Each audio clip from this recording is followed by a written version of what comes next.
Isa din ba ang sinigang sa mga paborito mo na Filipino dishes?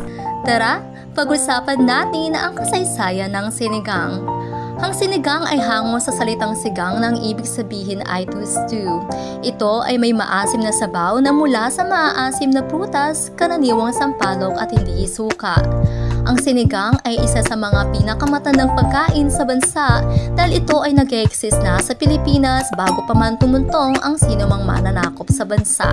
Wala itong nakasulat na mga records o detailed origins, pero pwedeng ipagpalagay na nagmula ito sa bansa na malapit lamang sa Southeast Asian neighbors gaya ng Malaysia, Indonesia, Vietnam, and Thailand dahil sa kanilang mga kilalang sour soups. Flexible ang dish na ito dahil pwedeng pang araw-araw na ulam at iba-iba ang pwedeng isahog. Pwede ang pork, chicken, beef, fish, shrimp at iba pang mga seafoods. Ang adobo, lumpiang Shanghai o kahit lechon o crispy pata ay mga sikat na lutuin sa ating bansa.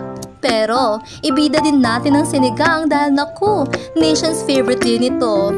Nakakagutom ba? Tara,